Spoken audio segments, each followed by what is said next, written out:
I am so excited to have past Alumni Council President, the absolutely amazing, extraordinary Larry Handerhan, who I have known since he was a student, which is absolutely fantastic. Really excited. And we're going to play a little game called Your Life Story in 60 Seconds. So introduce yourself to the group in 60 seconds. And ready, go. Timer's on. Well, thanks, Karen. I couldn't say no to an ask that you made of me. My name is Larry Handerhan. I am Bates class of 2005. I grew up 20 minutes outside Boston, along with a lot of my classmates. And so happy I found myself to Bates. It was the only school I applied to, applied early, and loved every minute of it. So when I was, we'll talk a little bit maybe about what I did on campus and then afterwards. So on campus, I was really involved in student government. I led the Outfront group. I was a history major, wrote a thesis on the impact of the civil rights movement on the gay rights movement. My senior year, I worked in the admissions office, one of the best jobs I've ever had. And I was also class president. As an alum, as you mentioned, I think the kind of signature engagement I've had has been 10 years, if you can believe it, on the Alumni Council, because I ended up running for vice president and president when I would have otherwise cycled off. So incredible experience, got to know you, Karen, and many other amazing Bobcats. I also started Bates Pride, which is a LGBTQI plus alumni group that the college has kind of assumed managing of. I have been a class agent since we graduated. I'm currently on the Bates Fund Executive Committee, but I think really some of the stuff I enjoy the most is the regional work. So I live in Washington, D.C., where I am the Deputy Assistant Secretary for Management at the Administration for Children and Families.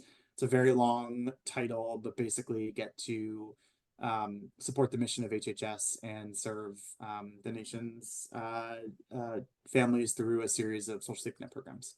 What's the most rewarding aspect about your work?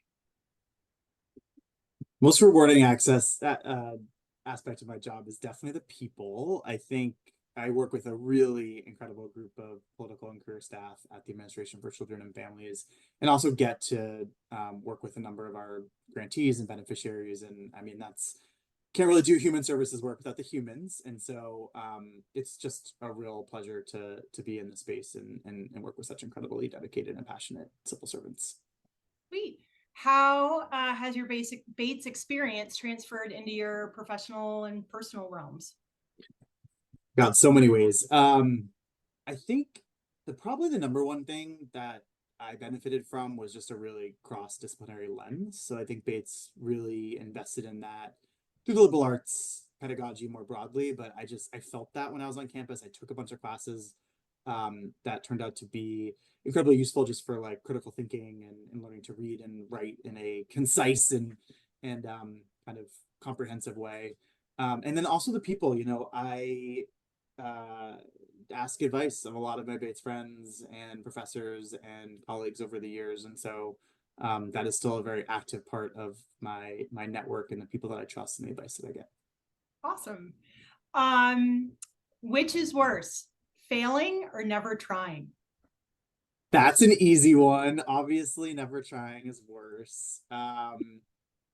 I think failure is really hard in the moment, but you look back and you realize that's like fundamental to growth. And so I failed a lot in my current job. I failed quite a bit in my personal life, but I'm super happy with what all that failure has led to. Oh, that's awesome.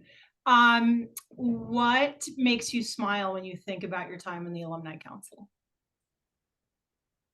Flights at Gritty's with the team. That's sort of a joke, sort of serious. Yeah.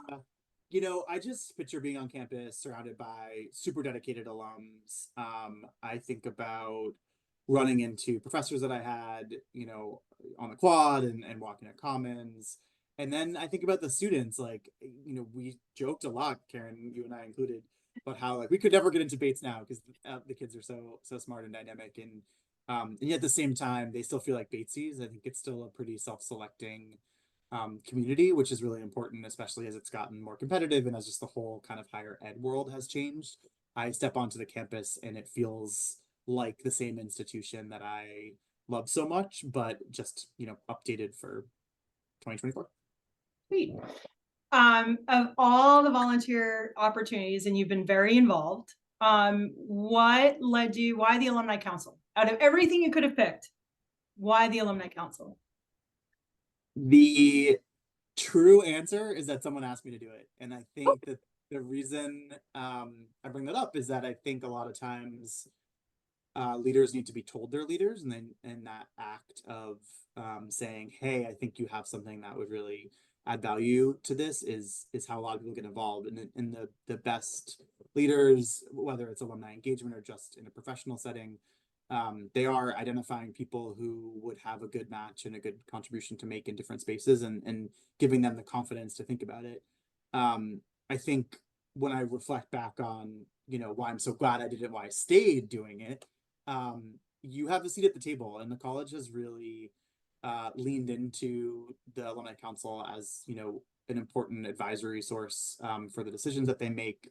I think that we have done some really incredible work over the past couple decades, and I think we're in a really strong place as a council. And when you're part of an organization like that, you really feel like you're, getting back so much from that experience. What do you miss about the Alumni Council? The people. Definitely the people. I also miss the automatic going to Maine a couple times a year. I love Maine. I love Lewiston. I love Bates, and I have gotten back since my council time. Brought my husband there for the first time, but have not really gotten to spend as much time as I used to when I was in the council.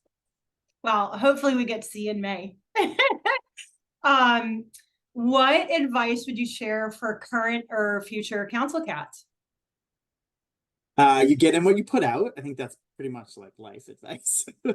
But it's a great platform to, support whatever the college is asking for, and to surface areas that of interest you. I think you get to just be part of so many dynamic conversations. And don't sleep on the flights at Gritty's. They are a great way to end your day of hard alumni council work. Yes. All right, we're going to shift gears a little bit. This will be kind of your last fun question. Then we're going to go into a throwback speed round and Okay. doing this. So, what would be your question on the quad, and how would you respond? Okay. A lot of ways you could take this. This is just very like top of mind right now, but going to a lot of concerts. So I think like one of your top concert experiences might be my question on the quad. And I've been to so many amazing shows, and so I'd be one of those people who just like answers too much. But in being as concise as possible, I went to the the FIST Festival in Maine when I was a student. That's high on my list. I saw Bob Dylan and Van Morrison with my parents when I was in middle school.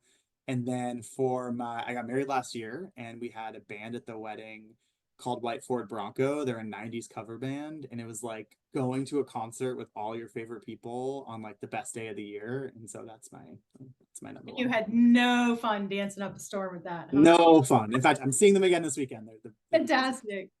All right, so we're going to do a little throwback speed round, and you'll get the gist of the questions when I start to ask. Okay. So Got me nervous. No, this will be fun. It'll be fun. Bates Burger or chicken patty? Chicken patties. Puddle jump or sunrise on Mount David? Both. Favorite short-term memory? Oh God. Hanging out with my quad mates outside of the village on like just a perfect Maine day. BCTV or WRBC? WRBC. I was a DJ in my first year. Den or Range? The Den. Harvest dinner or winter carnival? Winter carnival. Favorite place to study? I was a P-Gill kid. I spent so much time in those carols. Favorite spot on campus? I lived in Parker for 2 years, and I think the Parker porch overlooking the quad is just magic. Goose or cage? Goose. Tacky party or 80s party or Halloween party? 80s party, although if Lick It was an option, I'd pick that. Favorite thing to do when back on campus? just walk around the quad, especially, which just looks so similar to how I remember it. Fry Street house or dorm? I lived in both, but I'll say Fry Street House. Dairy Joy dipped or Bobcat paw cookie? Dairy Joe, Dairy Joe. So this is along the similar lines, but Okay. it's going to be, what's the first thing that pops into your mind when I say this phrase? Okay. Moving day in the fall. Moving day. Parents. The Bates student. The student, like the spoof one. Mm-hmm. Harvest dinner. I think it was in the cage when I was there, and just like transformed the space. The staff were so incredible. Thesis. Oh, my advisor, Hilmar Jensen, just like the most wonderful man ever, who gave me a lot of really good, thoughtful, and candid advice. Bates tradition. Puddle jump, probably. Commencement. Excitement. It's like electric. Back to Bates. Like seeing friends, like you're walking out of Commons and someone's walking in and you're just like, oh my God, it's been forever. How are you? Being a Bates alum. It's funny. I feel like my universe is expanded so much by being a Bates alum. And so I think about all the people who I associate with Bates now, who I didn't know when I was on campus. And I don't think anyone ever really told me like the things you associate with your college are going to change over time and grow in this like really lovely way. Alumni Council.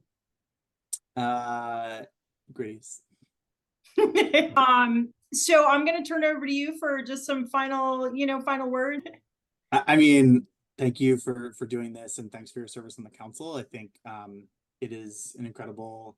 We're very lucky that we can get back to such a special place in this way, but it's work too. So thanks for your work, and really appreciate all that the council is doing. I miss you guys, and looking forward to seeing everyone back on campus. Awesome. And I just have to say thank you to technology, because we're able to do this and bring our, as hard as the pandemic was, we found new creative ways to keep our Bates connections thriving. So although it's only two-dimensional, it is great to see your face, and hopefully I will get to see that great big smile in 3D soon. But thanks again, and you know how to finish this. It's a great day too. Be a Bobcat. Thanks, Larry. Really appreciate it.